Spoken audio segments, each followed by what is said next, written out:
First of all, I'm not gonna be here next Sunday, and Leigh and I are gonna be away for that Sunday.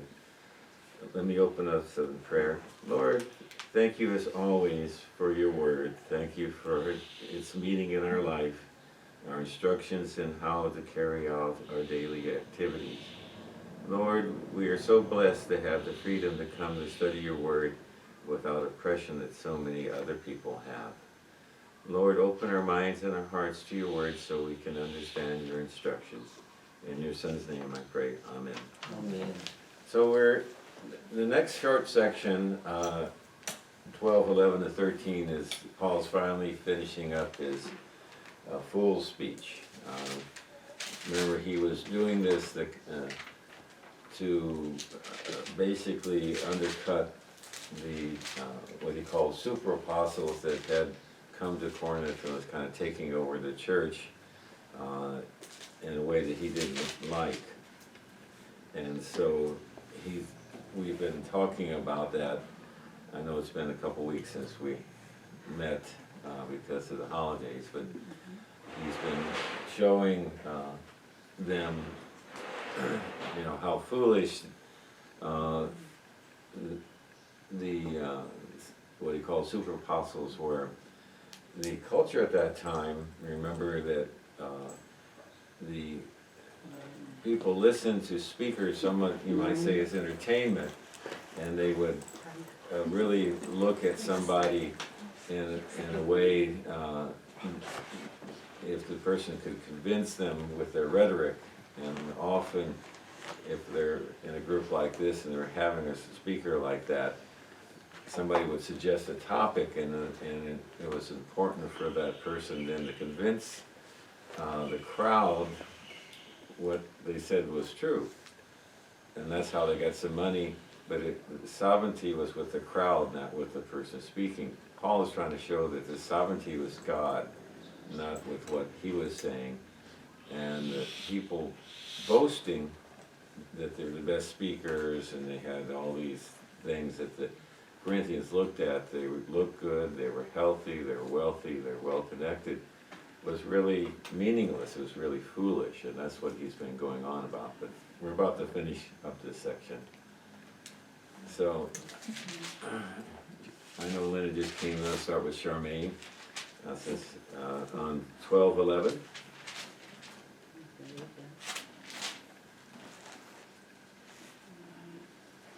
Paul's concern for the Corinthians. I have made a fool of myself, but you drove me to it. I ought to have been commended by you, or I am not in the least inferior to the super apostles, even though I am nothing. What?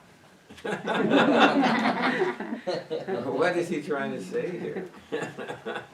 It's kind of going along all right, and then you got that last phrase. What's going on?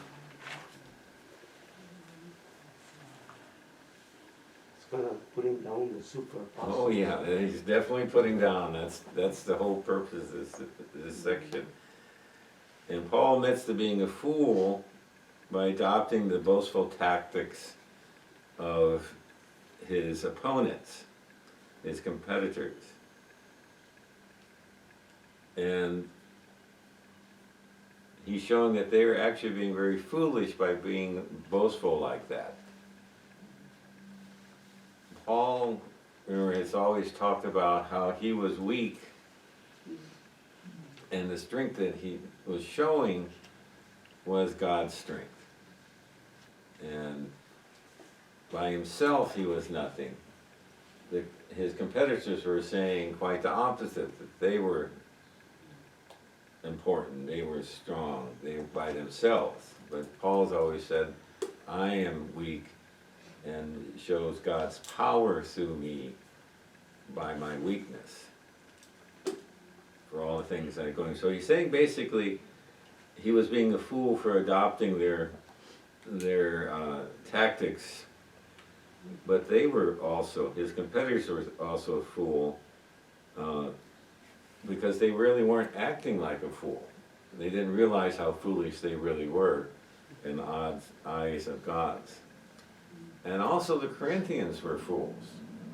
because they were listening to his competitors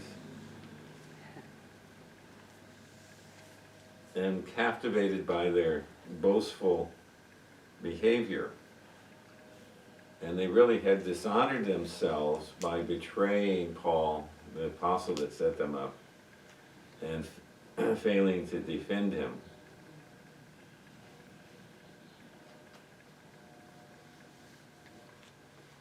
Paul really was trying to show them that there was something different going on there. Do we often have problems with what our culture tells us, what we ought to listen to, who is somebody that's important to listen to? Is that something that, you know, we still struggle with at times? What kind of people do we see on the TV ads? Athletes. Yeah. And so we still have that, right? We still see that. It's only very recently they started having plus size.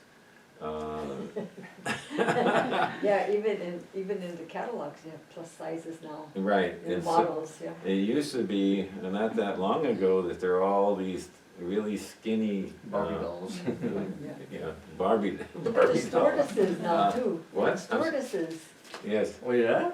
Yeah, they're grannies. It's not like before. And so, yeah, we still do that. We kind of look at the outside of the person and look at that as showing the validity of whatever they're saying. And like Karen said, athletes. I've known some athletes, and they usually know what they're doing in their sport, but do they know anything about anything else? Not necessarily. You know, or an actor trying to sell me an insurance product or something like that. So we still do that, and so that's what Paul's trying to get at. The Corinthians were looking at these super apostles, as Dennis said, and he was showing how foolish they were by the way he's been doing his fool speech, showing that, you know, he suffered for them. What was probably the difference between Paul, we've kind of talked about this, than the super apostles? You know, he talked about himself not being the best speaker, but obviously he must have been fairly good. But Paul must have been a fairly straightforward speaker, and to him the message was important, not the messenger. And so, and remember that he probably didn't look as good or smell as good. Remember what he did was leatherworking, which was a very smelly. With all the oils. Well, just the process of tanning, we don't do that anymore, at least not anywhere close, but they would have the tanneries way outside the city, because actually it was a very smelly process to tan hides. And so he probably was somewhat dirty, he was often not fed as well as he might have been looking at his summit. So he didn't look the part of this athlete that could, you know, or wealthy person. His point was, he wasn't to be looked at as what is important. What was important is the message. I think he was a straight shooter. Yeah, that's what it sounded like. He's like to the point. His point, you know, he wasn't making, you know, how some people can embellish stories and sometimes that's fun to listen to, but he was trying to get straight to the point, which is the gospel. And obviously he could speak for long times, because there's an Acts where he spoke all night and some kid fell out of the window. You remember that? So yeah, obviously you could go on and on and on. But he's trying to show them how foolish they were for listening. Joy 12, please. The things that mark an apostle, signs, wonders, and miracles, were done among you with great perseverance. Okay, what's going on here?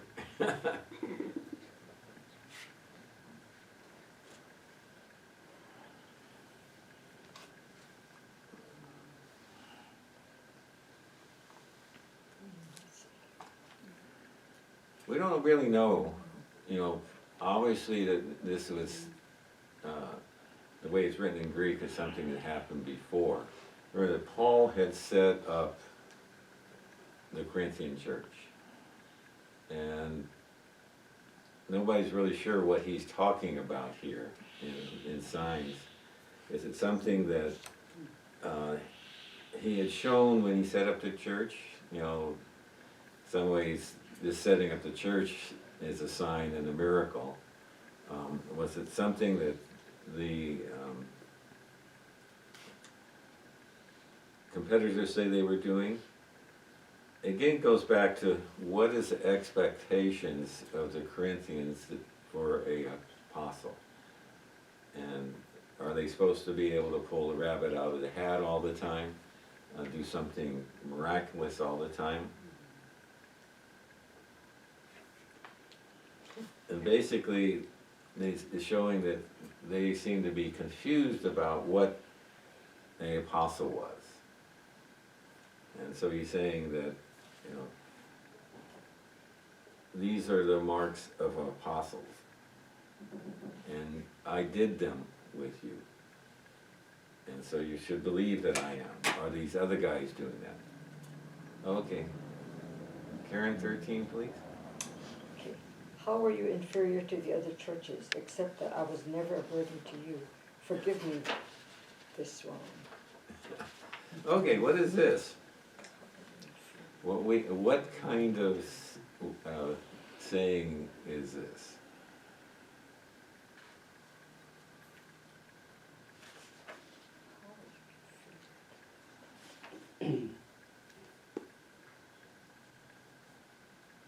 Saying I was never a burden to you.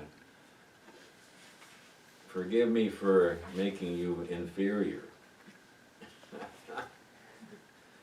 Oh, can I read my commentary? Yeah. It says, Paul explained that the only thing he did for the other churches that he didn't do in Corinth was to become a burden, to ask the believers to feed and house him. When he said, forgive me this wrong, he was clearly being sarcastic. He actually did more for the Corinthians than for any other church, but still they misunderstood him.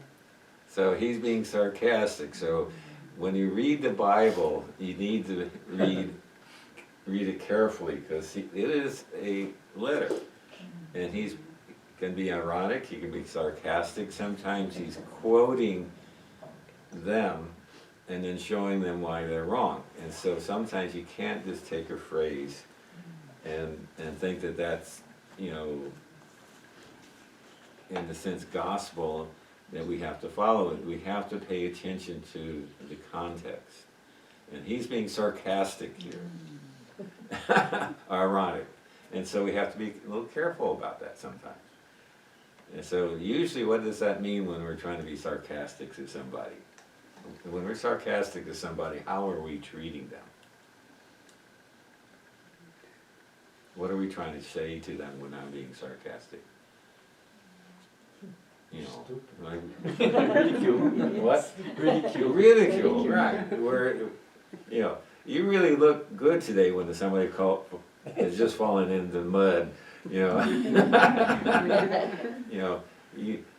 You're ridiculing them. You're trying to show them where they're wrong, usually, and rather than saying you really look messy or you're really being stupid.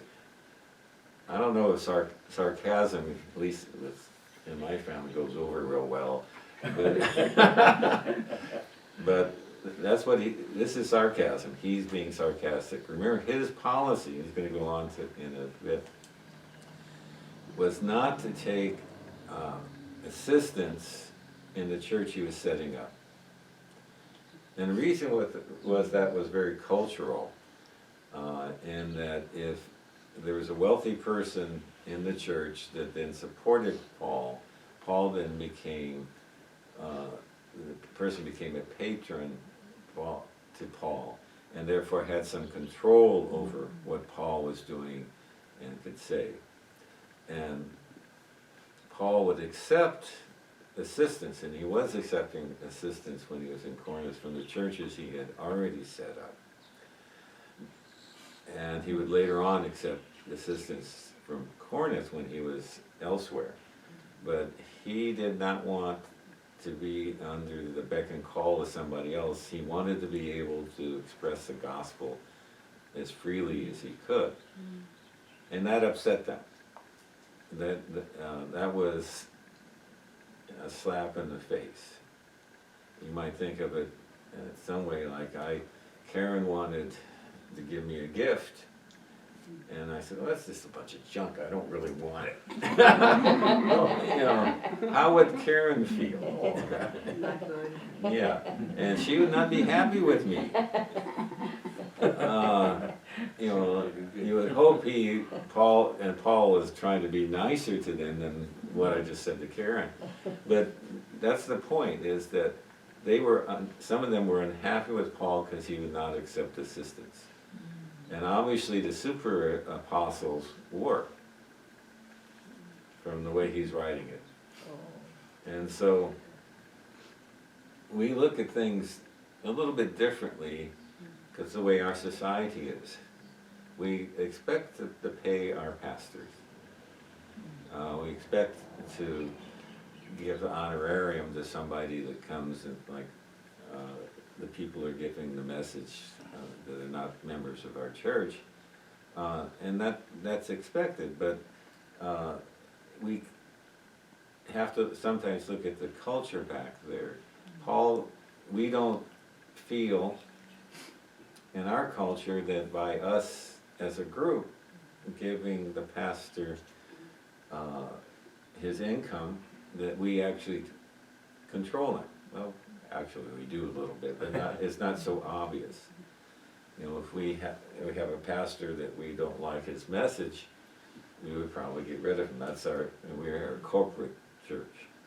But we don't tell him directly what he can and cannot say. And again, it's not the way we do it. It doesn't come from Karen or Lena individually to him. It comes, all of us give, and then it's given out. And so it's different from the way they're. But you can see what happens when they expect to be able to give somebody something, and they would then expect something in return. And when he didn't accept it, they would consider that an insult, just like the little funny thing I did with Karen. You could see how she would be upset. She was trying to give me something, and I basically slapped her in the face with it. And that's what he was getting at. Dr. Dan, last night I went to see the eruption, and I have an example of holy sarcasm. Okay. Because this lady was looking at the husband was looking at the eruption, and he had the binoculars. Yeah. And he said, wow, it's spectacular. So he gives it to the wife, and the wife looks at the binoculars and she says, holy crap! Is that sarcasm? She meant it was really, really beautiful, but it came out a little different, and I said, oh wow, I never heard that eruption being described as holy crap before. That was descriptive. I had to think about it for a while afterwards. That's That's very enough. impressive, I guess. It was beautiful though. I bet it was, I Spectacular. haven't made it up there, but, Where were I you saw some standing? pictures. They have a two, the Jagger is one flight, and before Jagger there's another one, and they alternate. When one parking lot fills up, they go to the other one. Yeah, Oh, yeah. it's high enough now you can Well. actually see it. Yeah, it's, you can see the whole Oh, yeah. bottom. So you can go all the way to the end of Jagger. I mean, like where Jagger, they closed it off at one time. Well, Jagger still, they use that as a viewing site, and then before Jagger there's another lookout. So Oh. they alternate. When one parking fills up, they block it Oh, and okay, they go okay, this okay. way. Oh, okay. So it's really Yeah. fantastic view. Oh, good, good. But it's very cool. Oh, yeah. So what Paul's saying is he's not peddling the gospel to the Corinthians. He did not accept help from them because he wasn't selling the gospel to them. He was giving them the gospel. He was obviously getting support from the other churches, and other churches actually were not anywhere as wealthy as the Corinthian church members. And so he's not a gospel peddler. Do we see that today? Do we have examples of somebody peddling the gospel for their own gain? Yeah, those TV evangelists. some of Yeah, them. I would say, Yeah, that's- I would say almost without exception, the TV evangelists are Yeah. peddling the gospel. Many of them actually have been found to be fraudulent or financially. Tammy and Oh, yeah. Oh, yeah. what's her husband's name? I forgot. Baker. Terry Free. Baker. And others, you know. And so there are people that peddle that, even today. And so Paul's saying, I'm showing you that I'm not I'm not peddling the gospel because I'm not accepting help from you folks. Because I want you to understand the gospel. And I'm giving to you, like Christ, the gospel freely, for you to accept or not. I'm not selling you anything. I'm not selling you a used car. Back then it was probably used horse. But, Camel. yeah, Donkey. donkey or something. Donkey.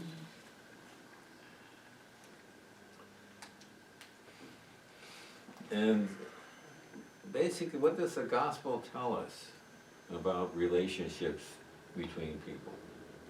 How are relationships between people? You have to love them, We have to love them, which means we don't take advantage of them. right? And so the gospel tells us that we need to love our neighbor as ourselves. And so we're not to take advantage of our neighbors. We're not our church members. We're not to take advantage of that. And so he's basically been showing them how foolish they have been.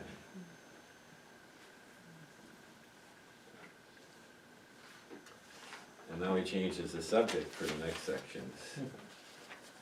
Dennis, 14, please. Now I am ready to visit you for the third time. I will not be a burden to you, because what I want is not your possessions, but you.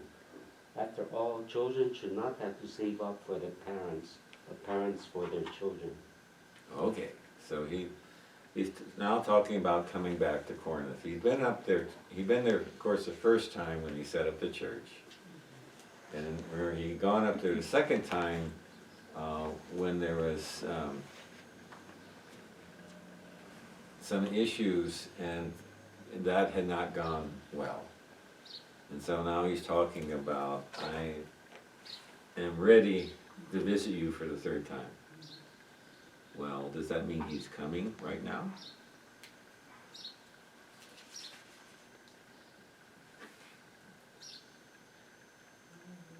If I tell Lance I'm intending to visit you, what does that mean? Does it mean I'm coming now? Yeah, he's coming in the future. Yeah, he's coming in the Yeah, future. Right. We know from later on he's actually was on his way, but it's kind of a vague way of saying, I'm planning to come and visit you. You know, if your kids, all of us now have kids of that age, say, I'm planning to come and visit you until they actually give you a date, that's all that they're saying is they would like to come and visit you, right? Yeah, you don't know when it's gonna be. You know, they're thinking about coming, they're planning to come, they're trying to get ready to come. Until they actually tell you they have the tickets, so you don't know if they're gonna show up. Don't hold your breath. I find this next phrase, I will not be a burden to you because what I want is not your possessions but you. Wow, what does that tell you? What does it tell you wants about them to how believe. Paul felt about them? He wants them to believe in God. Yeah, He doesn't want anything else from them. he doesn't want anything else from them. He wants them to be saved. He wants them to have the gospel. If somebody said that to you, how would you feel? I don't want your stuff. I don't want your possessions. What I want is you. What kind of feeling is that that comes from that person? Sincerity to me. I'm sorry? It's sincerity. Sincerity? But what kind of emotion does that show, that Paul was feeling towards them? Love. Love. Paul was feeling love to them. He was showing love to them. I want you. I don't want your stuff. I don't want your money. I don't want, but I want you. Paul is in his letters has gone on a number of times to talk about his relationship to them as a father to children. And so he's again going in the second sentence using that analogy. All children should not have to save up for their parents. That's ideal, isn't it? Sometimes it doesn't happen that way. Sometimes the parents need to help. I'm sorry, sometimes children need to help the parents, but the ideal is that the parents help the children, not the other way around. And so he's again using himself as the father of the church, and therefore they're his children. We, of course, live longer than they did as a rule. And so sometimes we end up having our children help us, but the society at that time would look at that much of the same way as we look at it now. What is the expectation of a parent to a child? What do we expect the parents to be able to do for a child? Help them along. Yeah. Especially when they're really little. We support them. We care for them, we support them. We don't expect them to bring money into the household. We take care of their needs the best that we can. And so we are, as parents, expected to care for our children and support their needs and not have them support us, is what he's saying. But as adults, a lot of children have to support their parents, especially if they're from a foreign country. You know, like I know of a family who came from Vietnam, and when the children became adults, they would give their parents support, because the parents supported them, you know, when they came. I think China too, that's what they do. Like, if they come here as refugees, they send money back to their parents to support them. It depends on the culture and the situation. It depends on the culture and the situation. You know, back then most people didn't live past 40.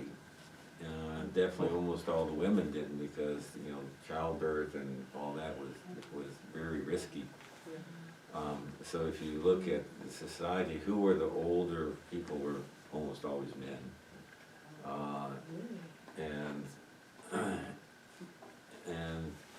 And there wasn't a whole lot of them. And so, you know, that's why you could say something like this. But you're right, our culture has changed. We live a lot longer, and sometimes some of us end up needing to be helped by our kids. But he is using what he's used frequently is saying that he's the father of the church, and so they're his children, he's treating them as children. And as children, they should not be supporting him, he should be supporting them. And going back to the cultural business, is they were upset that he would not accept their support. Okay, Lance, let's see, 15, please. I will most gladly spend and be spent for you. Oh. If I love you more, am I to be loved less? Okay, wow, what's he saying? What is he saying here? So I will gladly spend for you everything I have and expend myself as well. What's he saying here?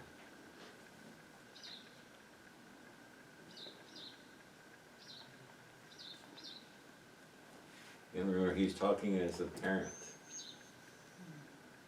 And as a parent, a good parent, how much would you give your children if they really needed something?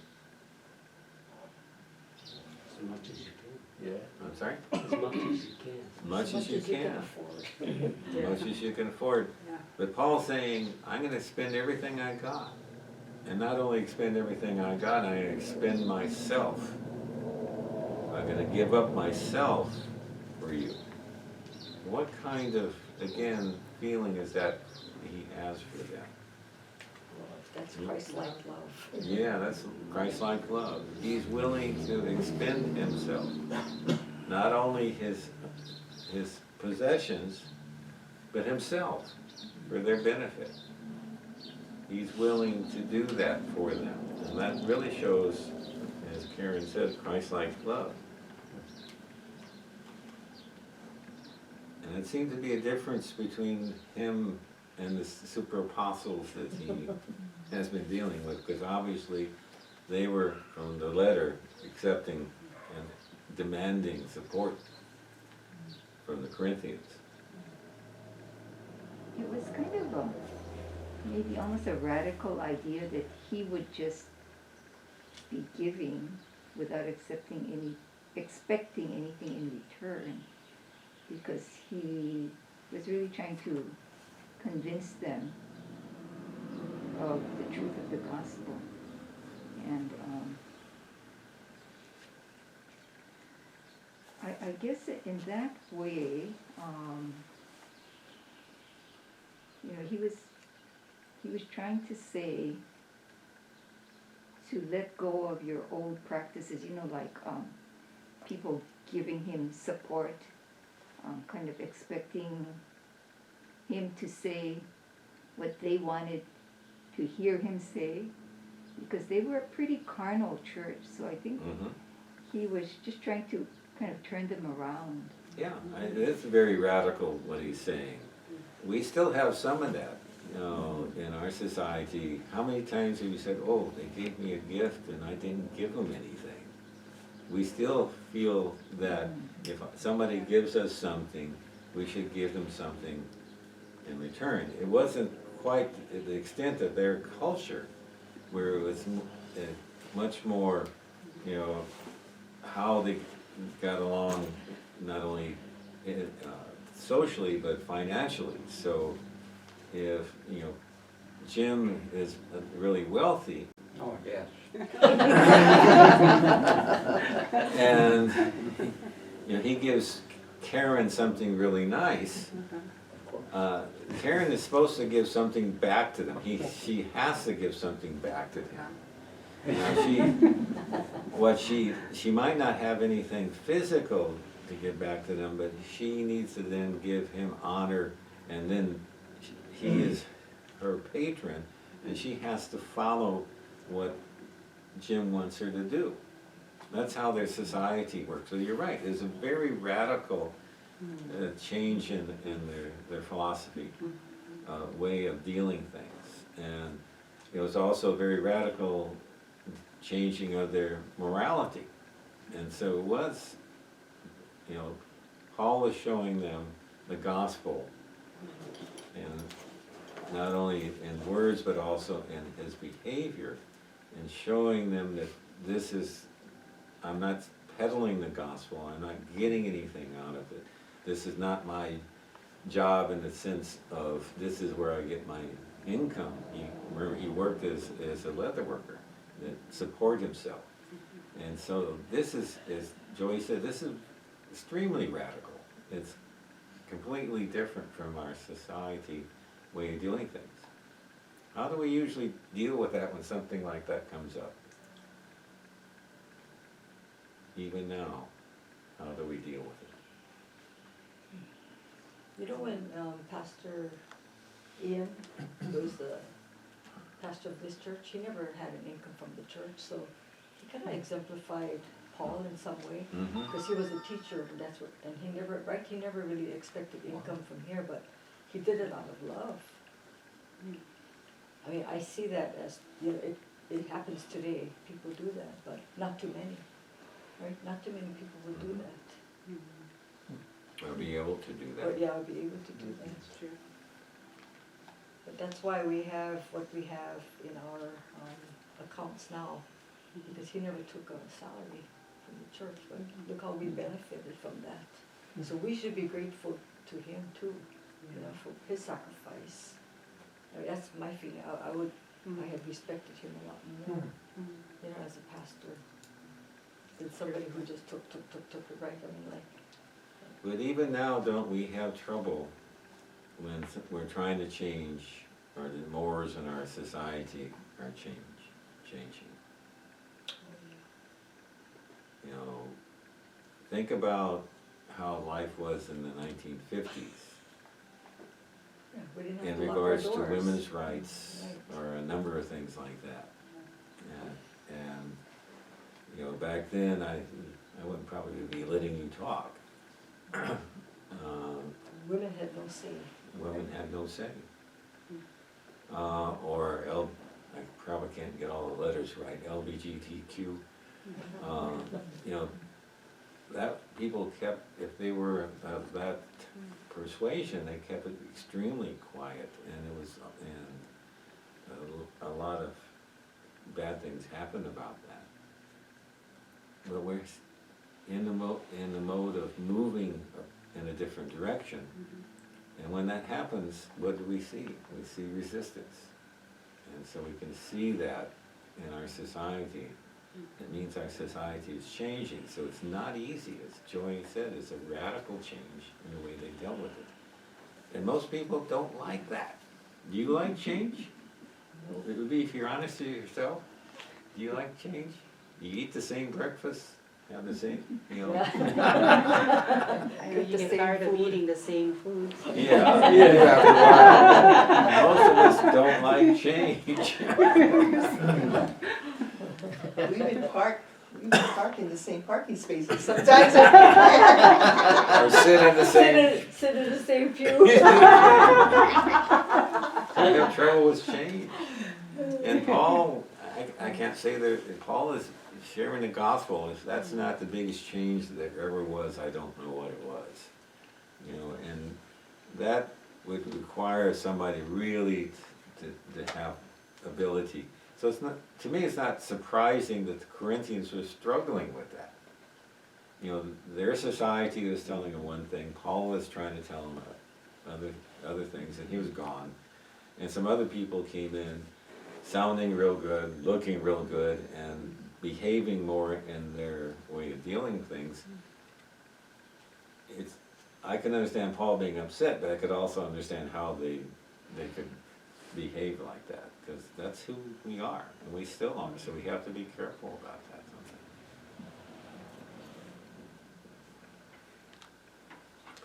But he's saying that I will spend everything for you. And as was said, that's really Christ-like love for him, because isn't that what Christ did? He sacrificed his own life. He sacrificed. So Paul is saying that this, as a parent, we often think that that's what a parent should do when we have to get to that extreme, but he's in the mode of being a parent to them. And so we expect the parent to sacrifice things for their children. And we still expect that.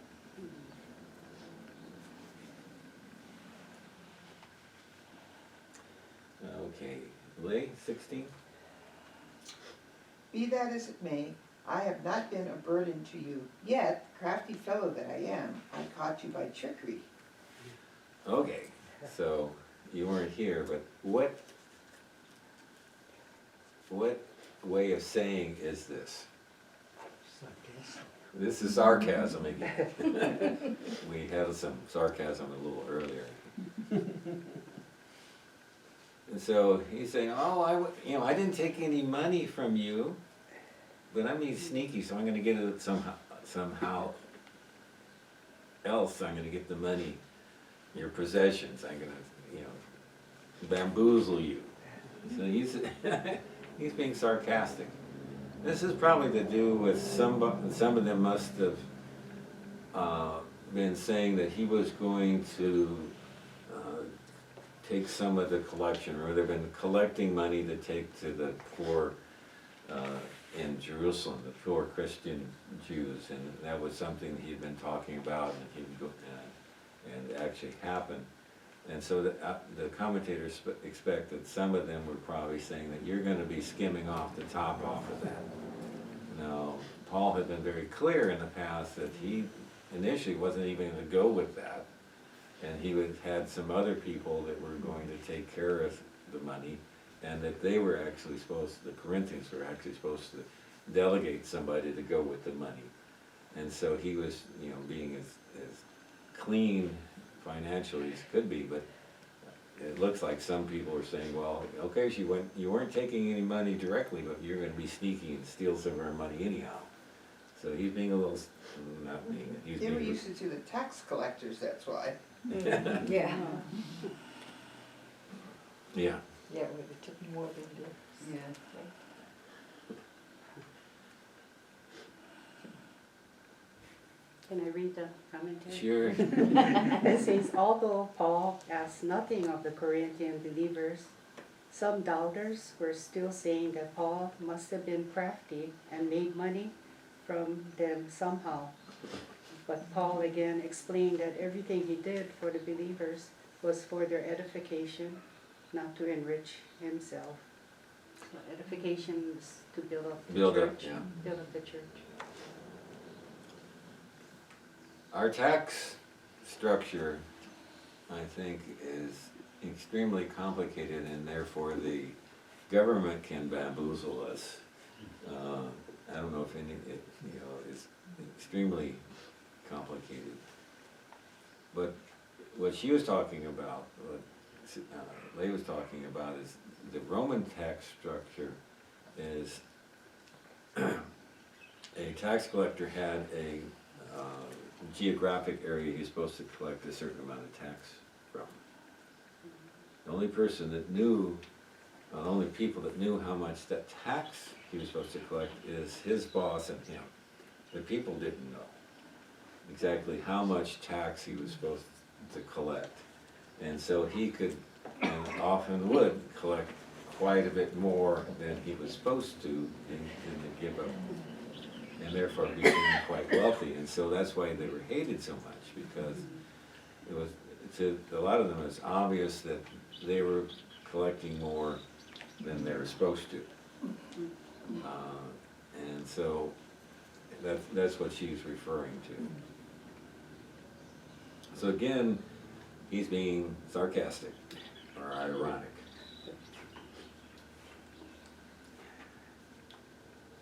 Okay, Jim, 17, please. Did I exploit you through any of the men I sent you? Okay, so he's being fairly straightforward with this. Did I exploit you through the men? Okay, so you folks can take off.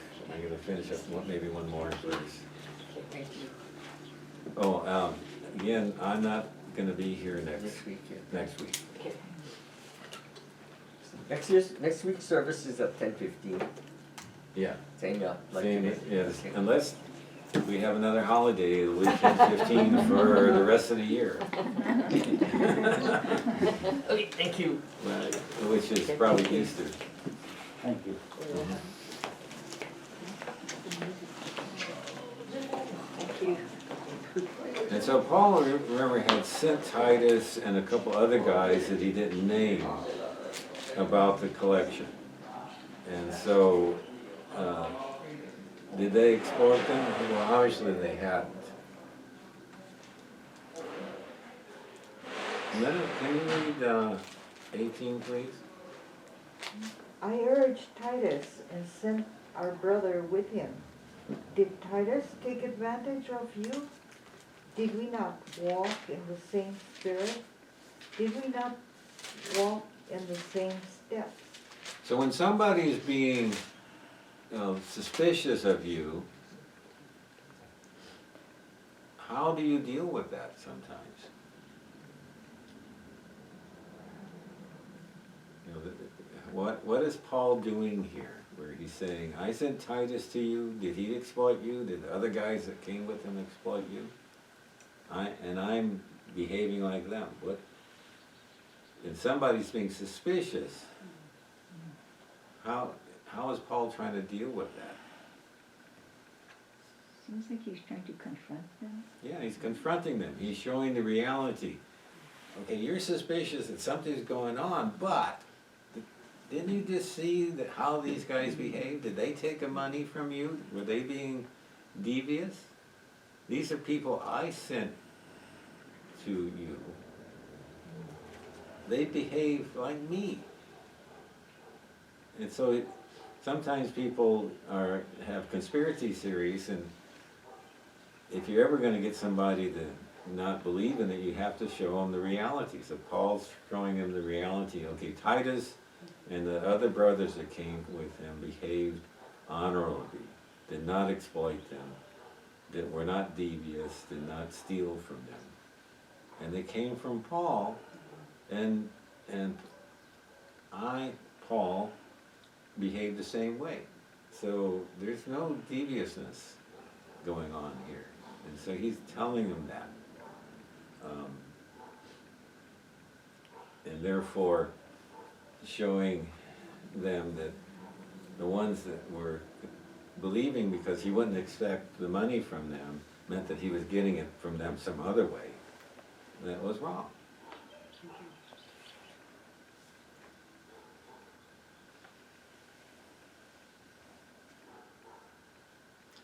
So I think I'll stop here, and we'll start up with 19 in 2 weeks. Joy, can you close us with prayer today?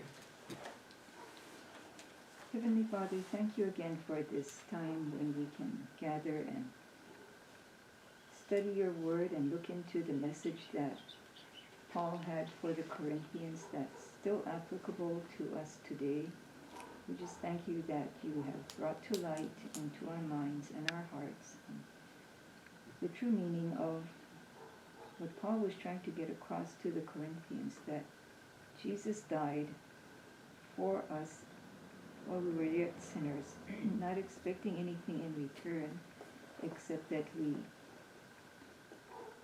believe in him and love him and honor him and make him part of our lives. We ask that you would guide each of us to the rest of this week till we're able to meet again for our next Sunday school session. We pray in Jesus' name. Amen. Amen.